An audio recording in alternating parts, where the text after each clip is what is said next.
Donc, on commence. Nos richesses en Jésus-Christ, 10e partie. On est dimanche le 1er mars. 1er mars. Printemps s'en vient. Les érables vont couler bientôt. Ben, peut-être pas ici, il n'y en a pas. Donc, on a vu, pas dimanche passé c'était notre déjeuner merveilleux, mais le dimanche d'avant, on a vu le thème qui était « Jésus habite en moi ». Et au moment où je crois, ou à l'instant où je crois en Jésus, crucifié pour mes péchés, Jésus vient demeurer, habiter en moi. Et ce matin, le thème c'est « Le Saint-Esprit habite en moi ». Le Saint-Esprit qui est un petit peu le négligé de la Trinité. Oui, le Père, on se tourne souvent vers le Père, Jésus abondamment. Le Saint-Esprit, beaucoup moins. Pourquoi? Je ne sais pas. Mais il est quand même très, très important. Le Saint-Esprit habite en moi. On voit dans Acte 2, Pierre leur dit, « Repentez-vous et que chacun de vous soit baptisé au nom de Jésus-Christ pour le pardon de vos péchés, et vous recevrez le don du Saint-Esprit, c'est-à-dire qui vient habiter en nous. » 1 Corinthiens 6, 19, « Ne savez-vous pas que votre corps est le temple du Saint-Esprit qui est en vous, que vous avez reçu de Dieu et que vous ne vous appartenez point à vous-même. » Le Saint-Esprit habite en nous, encore une fois. Et dans Romains 8, 9, « Pour vous, vous n'êtes plus sous l'emprise de la chair, mais sous celle de l'Esprit, si du moins l'Esprit de Dieu habite en vous. » Si vous êtes chrétien. Le Seigneur Jésus habite en nous et aussi le Saint-Esprit, évidemment, mais si on l'a cru que Jésus est mort pour nos péchés. Si on n'a pas cru, le Saint-Esprit n'habite pas en nous. Le Saint-Esprit est aussi appelé dans les Écritures l'Esprit de Dieu ou l'Esprit de Christ. C'est la même chose. Par la foi, nous sommes nés de nouveau, nés de l'Esprit, régénérés. Évidemment, si on a cru que Jésus est mort pour nos péchés, c'est tout le temps la même condition. Quand on croit à Jésus crucifié pour nos péchés, on est de nouveau, on est de l'Esprit, comme on voit avec Nicodème, Jean chapitre 3. Jésus lui répondit à Nicodème, « En vérité, je te le dis, si un homme ne naît d'eau et d'esprit, le Saint-Esprit, il ne peut entrer dans le royaume de Dieu. Le vent souffle où il veut, tu en entends le bruit, mais tu ne sais pas d'où il vient, ni où il va. Il en est ainsi de quiconque est né de l'Esprit. » Nous sommes nés de Dieu. Dans Jean chapitre 1, « Mais à tous ceux qui l'ont reçu, elle », ça c'est la parole de Dieu, c'est pour ça que c'est elle, la parole de Dieu a donné le pouvoir de devenir enfants de Dieu à ceux qui croient en son nom et qui sont nés, non du sang, ni de la volonté de la chair, ni de la volonté de l'homme, mais de Dieu. Donc, à ceux qui croient en son nom et qui sont nés de Dieu.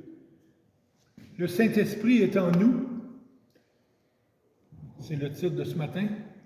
2 Corinthiens, chapitre 1, « Celui qui nous affermit avec vous en Christ et qui nous a donné l'onction, c'est Dieu.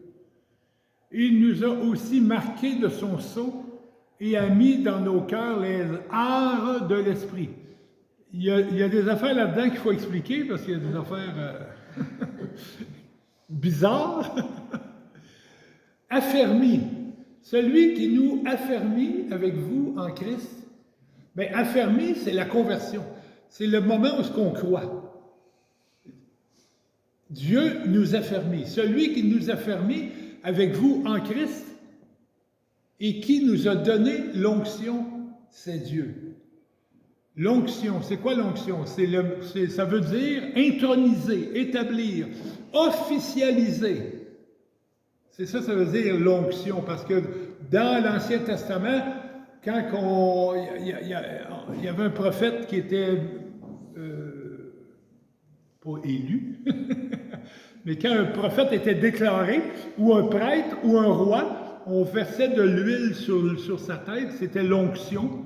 Ça voulait dire intronisé, établi, officialisé. Et aussi, onction veut dire confier un service, une tâche. Et là, on est dans ça là, avec Daniel Marcoux, une tâche dans l'Église. Mais c'est l'onction. Et on voit ça très bien quand Jésus commence son ministère.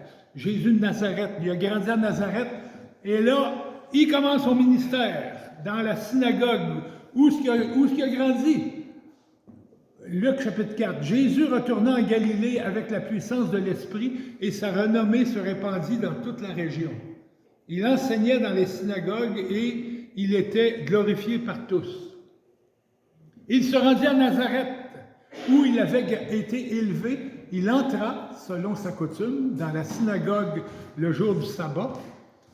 Il se leva pour faire la lecture, et on lui remit le livre du prophète Ésaïe. Il ouvrit le livre et trouva le passage où il est écrit, le prophète Ésaïe, qui a été écrit 700 ans avant sa venue sur terre à Jésus, mais c'est Jésus qui a écrit le prophète Ésaïe. C'est Jésus qui a soufflé dans le cerveau du prophète Ésaïe pour qu'Ésaïe écrive le livre d'Ésaïe. Ça venait pas d'Ésaïe, ça venait de Jésus, de Dieu. Et là, il est là, puis là, on lui remet ça. Il sait bien trop qu'est-ce qu'il va lire.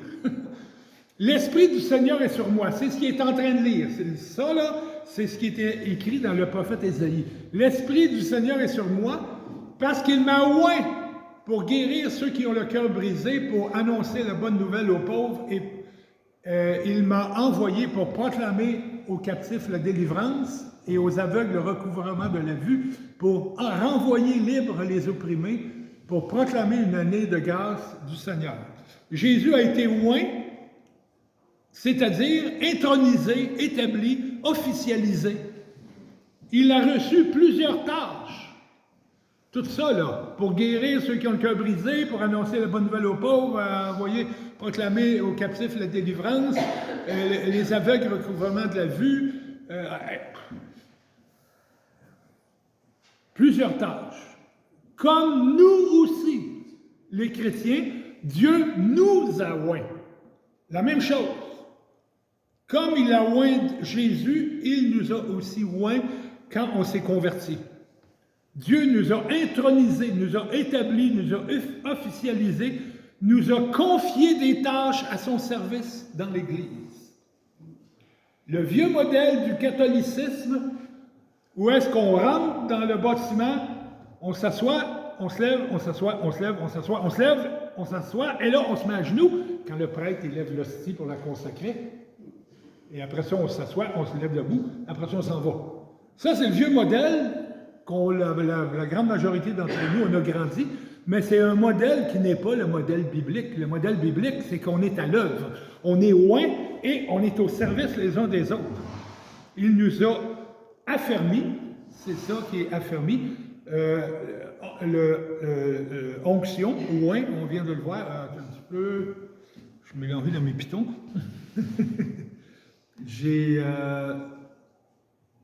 OK, l'onction, on l'a vu affermi, le mot affermi, on l'a vu le mot onction.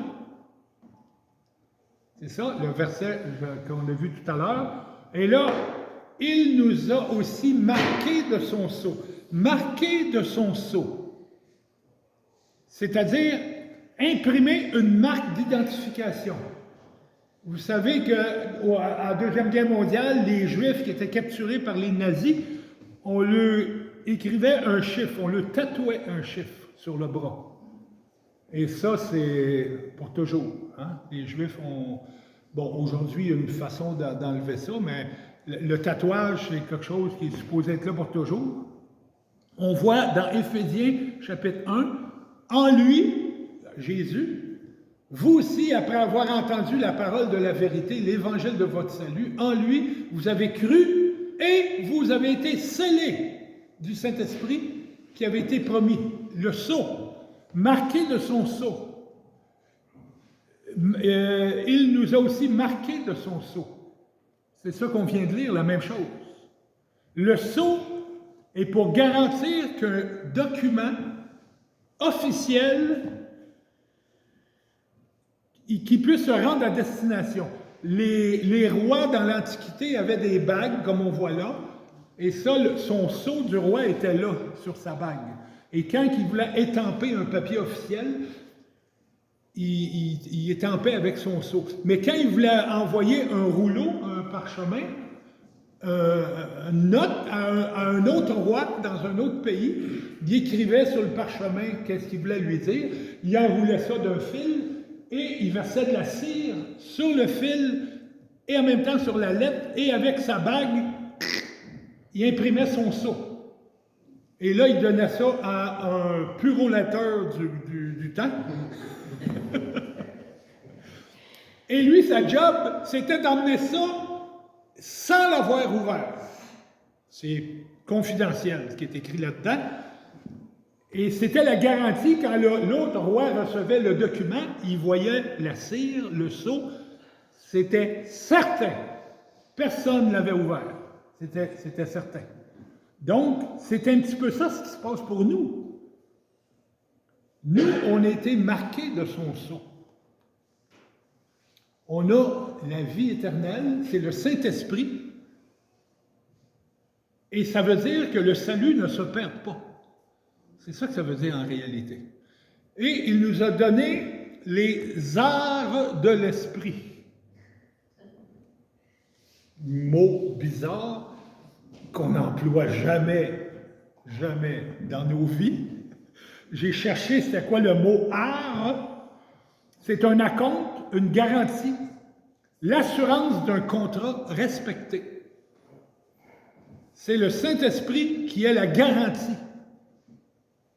Il nous a donné les arts de l'Esprit. C'est le Saint-Esprit qui est la garantie. C'est pas nous! Parce que si la garantie c'était nous, le contrat est déchiré. On ne respecte d'un fois pas le contrat. Mais étant donné que c'est le Saint-Esprit, ben, la garantie est respectée. 2 Corinthiens 1, 22. Il nous a aussi marqué de son sceau, c'est comme on vient de voir dans l'autre verset, et a mis dans nos cœurs les arts de l'Esprit, la garantie de l'Esprit, pas de nous, du Saint-Esprit. 2 Corinthiens 5, 5, et celui qui nous a formés pour cela, c'est Dieu, qui nous a donné les arts de l'Esprit. Jésus et l'Esprit habitent, vivent dans les croyants, en nous, avec toute leur puissance et leurs bienfaits dans nos vies. N'essayons pas de faire venir Jésus et le Saint-Esprit plus près de nous. Ils sont déjà là! Ces fameuses rencontres où ce que oui, le Seigneur va être plus près de toi, puis non, il est là, il est là. Peut-être que tu as fait des péchés dans ta vie, oui, tu as fait des péchés, puis là tu as attristé le Saint-Esprit, oui, mais il est là. Il n'a jamais sorti de là, il va toujours être là.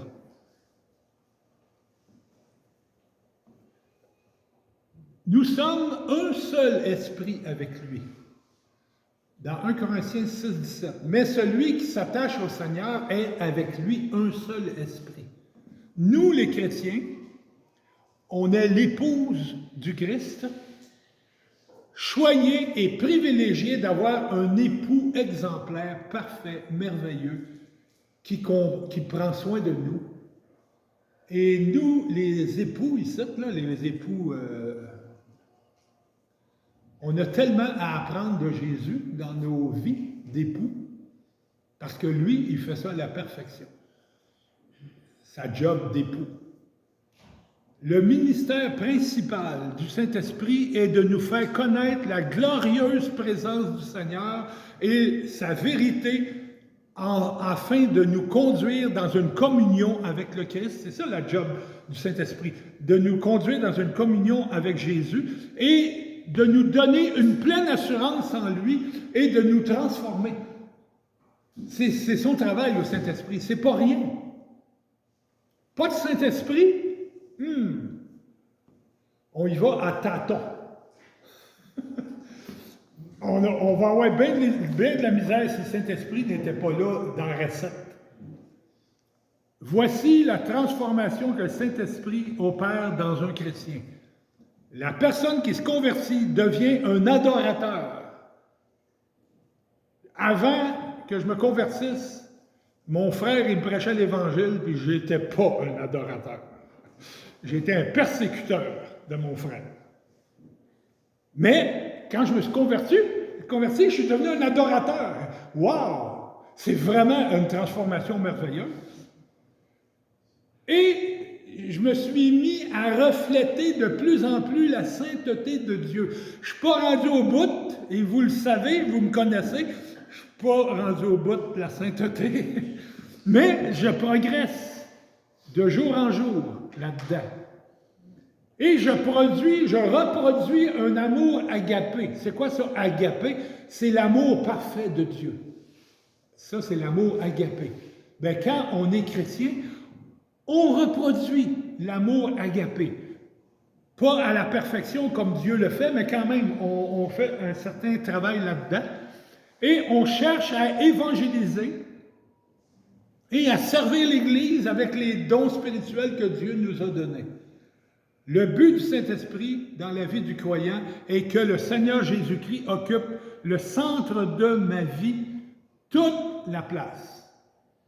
Toute la place. Qu'est-ce qui se passe dans ta vie présentement? Je viens de décrire certaines choses. Est-ce que tu te reconnais dans ce que je viens de dire? Ou bien tu te dis, « Wow, c'est pas tout à fait moi. Je suis loin de ça. » Peut-être, mais c'est à toi à t'analyser toi-même. Le Saint-Esprit nous rend de plus en plus conformes à l'image de Jésus à mesure qu'il nous dirige dans notre marche chrétienne, comme des enfants. Il y avait plein d'enfants ici tout à l'heure, il y avait des petits, je pense à votre petit pit, là, qui a une voix! Quand il parle, monsieur, hein? Mais c'est merveilleux, Julie a cité un verset, là. Maintenant qu'on va entendre ton garçon parler fort, on va dire, wow!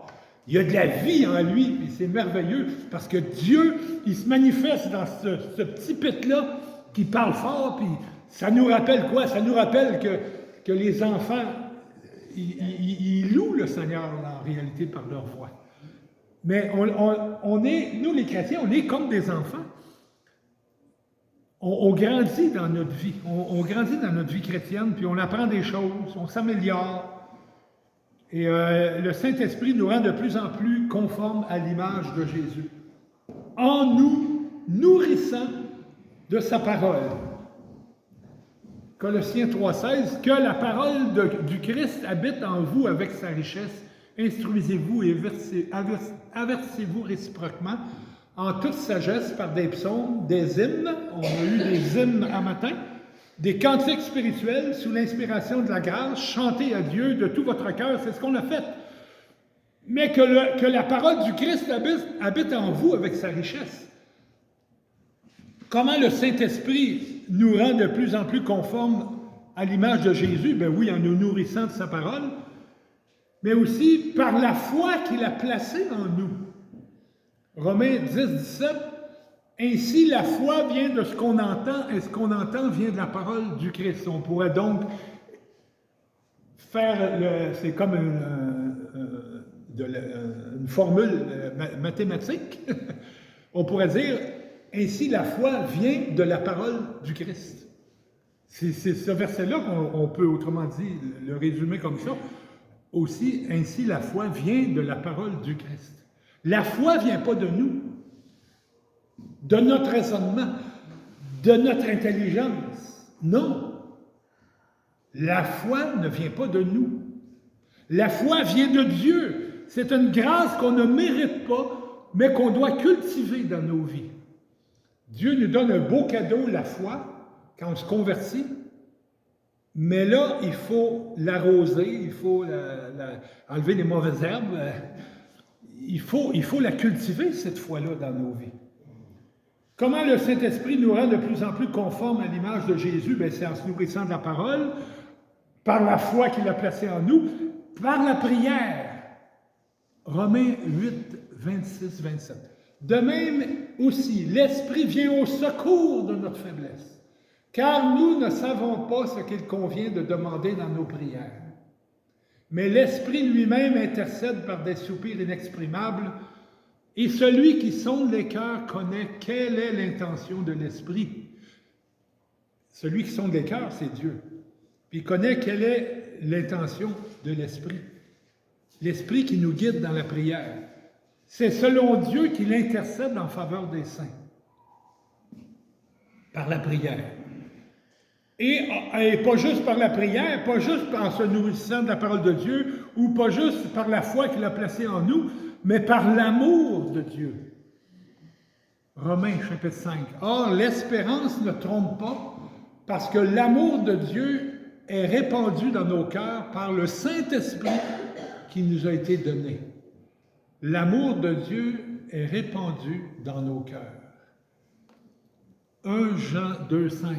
Mais celui qui garde sa parole, l'amour de Dieu est vraiment parfait en lui.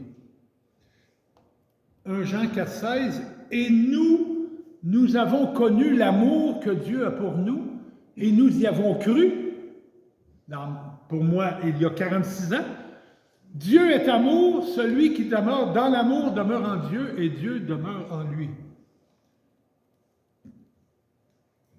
Comment le Saint-Esprit nous rend de plus en plus conformes à l'image de Jésus? Bien, sa parole, par la foi qu'il met en nous, par la prière, par l'amour de Dieu, et par le désir aussi de partager notre foi. Quand j'ai lu ma Bible au début de ma vie chrétienne, comme je vous l'ai déjà dit, j'ai lu le Nouveau Testament peut-être 2-3 fois. Puis après ça, je me suis dit, tiens, je vais commencer l'Ancien Testament.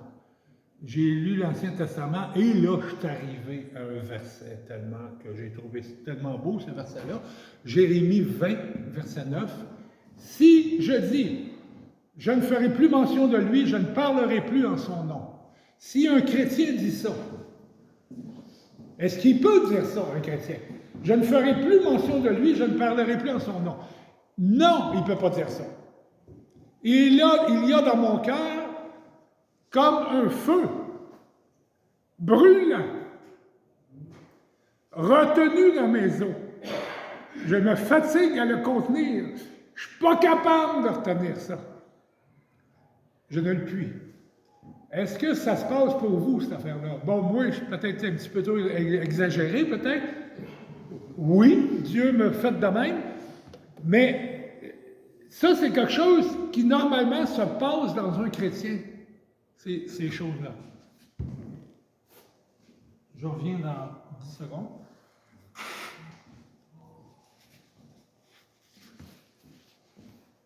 Tu es à l'ouvrage, arrive le dîner, autour de la table avec les compagnons de travail, puis là, le sujet tourne à Dieu.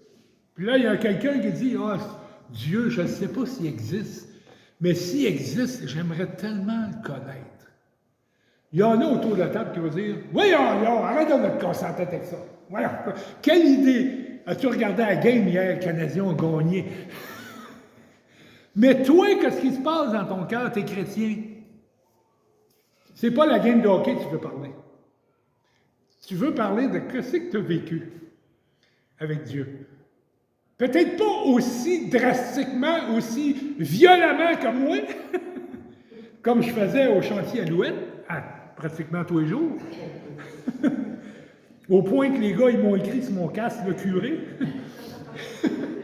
mais même si tu n'as pas un grand don d'évangéliste, dans ton cœur, tu ne seras pas capable d'essayer de faire taire ça. Ça va bouillir, puis à un moment donné, tu vas peut-être placer ton mot, puis tu vas dire, ben regarde, moi j'y crois en Jésus. Ouh, attention, la vague qui va déferler, le tsunami va t'envahir. mais c'est ça. Dans Acte 4, 20, à vous d'en juger, car nous ne pourrons pas.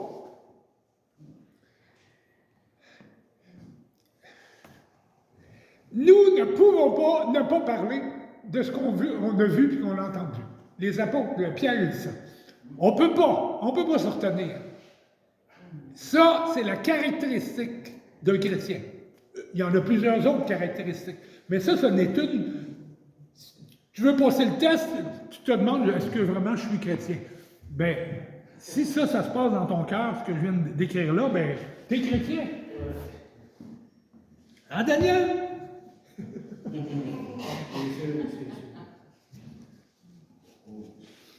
L'évangélisation, c'est pas une technique de persuasion comme une démonstration de balieuse. Quand je chantais avec Brigitte, j'ai eu une job, bon, je vendais des balayeuses, puis je rentrais dans les maisons, c'était la balieuse compacte. Je ne sais pas si vous connaissez cette balieuse-là. Puis, on nous avait donné un cours avant de persuasion, là. Puis c'est subtil, cette affaire-là, là, parce que dans ta présentation, tu montres à madame que tu n'es pas propre dans ta maison. C'est ça une démonstration de balieuse. Parce que toi, là, c'est un produit, là, puis là, tu vas être propre dans ta maison avec ma balieuse que je présente ici. Puis là, il y a toutes sortes de tests. Je me rappelle bon, on allait dans le fauteuil, là, puis il y avait de la poussière. Puis là, un paquet d'entourloupettes. Mais l'Évangile, c'est pas ça, l'Évangile. C'est pas essayer de vendre un produit. Une astuce ingénieuse de recrutement dans ta gang. Non, au contraire. L'Évangile, là, c'est tu vas passer par l'abattoir. Tu vas passer dans l'abattoir. Tu vas mourir à toi-même. Tu vas être obligé, tu vas devoir porter ta croix. Tu vas être ridiculisé. Tu vas faire de toi. Hey, il n'y a rien de gagnant là-dedans. Franchement. C'est vraiment pas une technique de persuasion, de démonstration de balieuse pour recruter une gang. Non, l'évangélisation est contre nature. C'est contre nature. Humainement illogique, comme j'expliquais là, quand on a pris le pain et la coupe. C'est illogique. Dieu vient sur terre et sa méthode pour nous sauver, il meurt. Voyons donc, c'est loser à mort. Il n'y a aucune religion sur la planète qui prêche une patente de même. Aucune.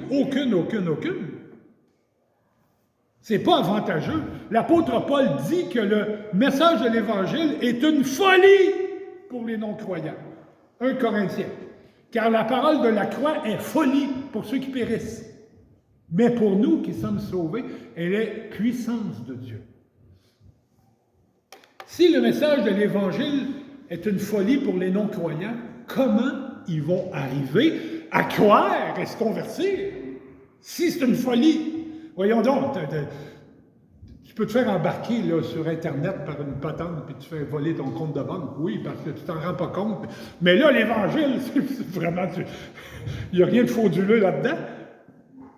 Mais comment ça se fait qu'on se convertit? Bien, c'est parce que c'est le Saint-Esprit qui vient faire sa demeure. Il n'y a pas d'autre raison. C'est le Saint-Esprit. Le chrétien qui évangélise, c'est un haut-parleur, le chrétien. Un haut-parleur. C'est là, c'est pas moi que vous entendez. C'est ça que vous entendez. C'est pas moi, c'est ça. Bien, le chrétien, l'évangéliste, celui qui évangélise, c'est un haut-parleur de Dieu. L'évangéliste, il reproduit exactement ce que Dieu dit. Quand on parle de l'Évangile à quelqu'un, en réalité, c'est Dieu qui parle. Mais nous, on est un haut-parleur. On dit les choses de Dieu. On devient un haut-parleur. Et là, le Saint-Esprit touche les cœurs. Il ne faut surtout pas mettre une belle recette humaine dans l'Évangile. Il ne faut surtout pas faire ça. Parce que là, ça devient du poison. Il faut tout simplement dire le message de l'Évangile. Et ne pas être gêné de le dire. Même si on se dit, ouais, ils vont-tu y croire? Non! Si moi j'y ai cru, mais tout le monde va y croire. C'est le Saint-Esprit qui touche les cœurs. Jésus il dit, nul ne peut venir à moi si le Père qui m'a envoyé ne l'attire. Si Dieu n'est pas dans la recette, si le Saint-Esprit n'est pas là-dedans, oublie ça. Pas de conversion. Et le non-croyant, devenu croyant par l'action du Saint-Esprit, est encouragé à suivre le Saint-Esprit tout le long de sa vie chrétienne. Vous avez connu Jésus un jour, bien vous voulez le suivre, malgré des fois que vous avez, comme moi, des écarts de conduite, puis des baisses spirituelles, bien vous voulez le suivre tout le long de votre vie terrestre. Le Saint-Esprit nous rend de plus en plus conformes à l'image de Jésus à mesure qu'il nous dirige dans notre marche chrétienne. Les petits-enfants, on ne peut pas leur dire « Demain matin, tu vas aller travailler et tu vas me payer une pension ». On ne peut pas faire ça avec des enfants. C'est des enfants. Bien, c'est la même chose. Quelqu'un qui devient chrétien, bien, il doit grandir tranquillement, puis avec les années, il grandit. C'est la marche chrétienne. Une des actions les plus communes du Saint-Esprit est d'utiliser la parole de Dieu pour rendre les croyants de plus en plus conscients du fait que leur Sauveur règne et qu'il est présent de façon à assurer une bonne communion avec Dieu et entre nous. C'est long mon affaire, mais j'espère que vous avez compris.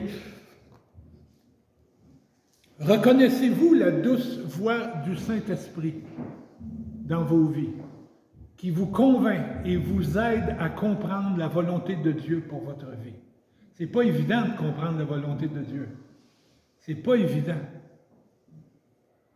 Quand Anouk et Marie-Lou étaient petites, Dieu m'a donné sa volonté de m'en aller à cette île. Tabarouette. Qu'est-ce c'est ça? Hey, c'est pas évident de saisir ça, parce que là, faut déménager, là. Les enfants vont à l'école, il faut les placer dans l'école, il faut que je me trouve une job ici.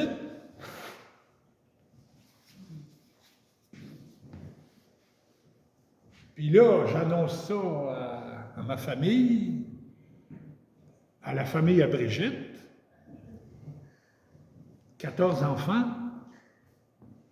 Voyons donc, Denis, c'est quoi cette idée-là? Cette île. Ça n'a pas de bon sens, cette île. À Oka, il y en a des Indiens à Oka.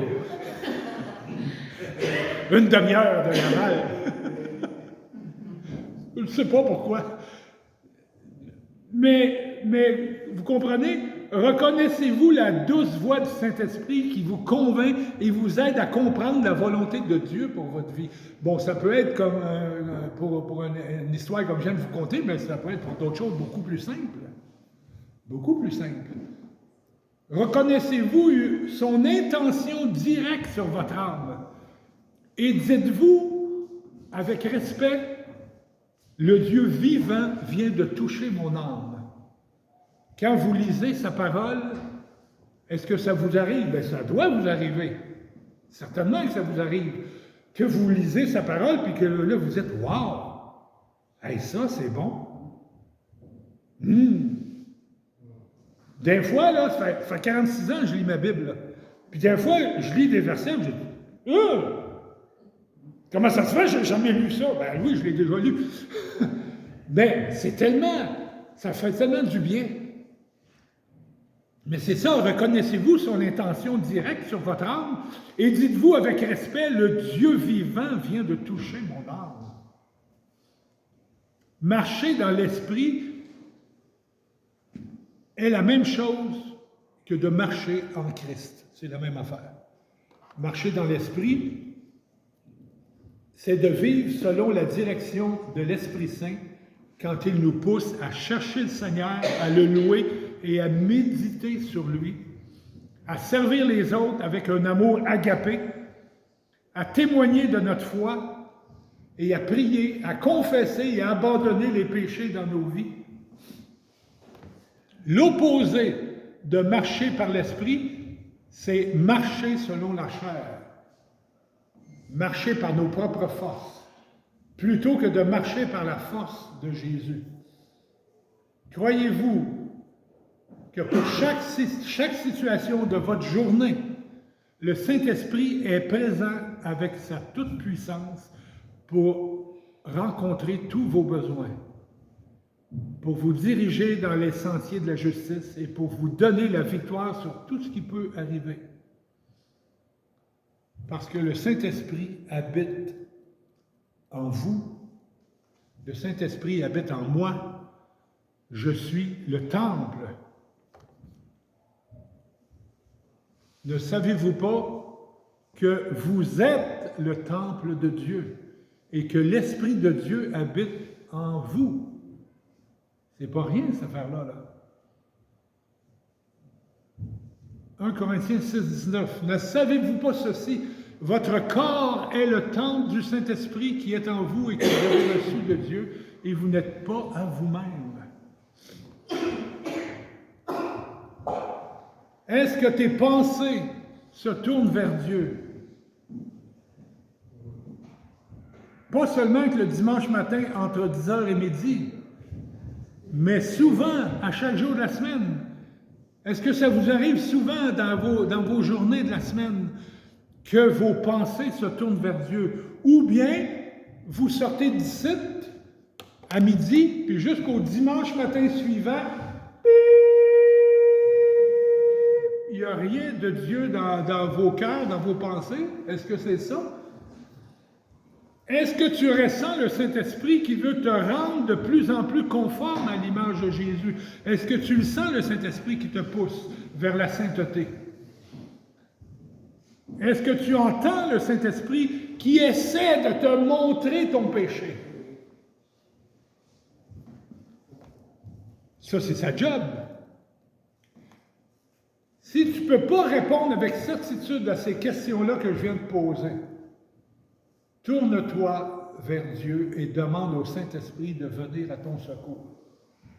C'est très, très important pour ton éternité. Si tu es chrétien, si tu es né de nouveau, enfant de Dieu, le Saint-Esprit vit en toi, Jésus vit en toi, mais que tu boites spirituellement, la même chose. Tourne-toi vers Dieu et demande au Saint-Esprit de venir à ton secours. Il va le faire. Humilité, hein? Humilité. Repentance, confession, obéissance. Je termine avec un verset. Jean 16, 8. Jésus, il dit, et quand il sera venu, le Saint-Esprit, parce que là, Jésus va s'en aller, il va monter au ciel, mais quand cet esprit sera venu, il convaincra le monde en ce qui concerne le péché, la justice et le jugement. C'est son travail au Saint-Esprit de convaincre. Et il veut nous convaincre tous de certaines choses dans nos vies. Ne lui bloquons pas dépluguer le micro, là. Ne lui déploguons pas le privilège de nous parler, de nous dire les choses. Il nous convaincra. Convaincra le monde. Tout le monde, tout le monde. Les non-chrétiens comme les chrétiens. Et surtout nous, parce qu'il vit en nous. Le non-chrétien, lui, il ne vit pas dedans. Le non-chrétien, il est vide. Il est vide. Mais personne ne vient au Père à moins que le Père ne l'attire. Mais des fois, le Saint-Esprit va vers les non-croyants, puis il veut les convaincre. Et c'est ce qu'on a répondu un jour. quand on n'était pas chrétien. On y a répondu. Mais maintenant qu'on est chrétien, c'est aussi le même processus pour notre sanctification, pour grandir dans la vie chrétienne. C'est d'écouter le Saint-Esprit dans ce qu'il a à nous dire. Bien évidemment, lisons la parole de Dieu dans nos vies, pour que Dieu, c'est sa parole, il va nous parler. Il ne peut pas faire autrement. Mais c'est ça, c'est la job du Saint-Esprit. Je vais prier. Merci Seigneur Jésus, merci. Merci Saint-Esprit, de ce que, évidemment, trop souvent on te néglige. Mais Seigneur, Saint-Esprit, tu es là. Et tu parles à nos cœurs, tu vis en nous, tu nous reprends souvent. On te demande pardon parce que trop souvent on te met de côté, on te néglige. On t'attriste par nos péchés. Merci Seigneur de nous parler. Continue de nous parler, Saint-Esprit. Continue. On a tellement besoin de t'entendre, de nous rapprocher de plus en plus vers la vie chrétienne qui doit être vécue vraiment. Et merci Seigneur, parce que tu prends soin de nous. En ton nom qu'on te prie. Amen.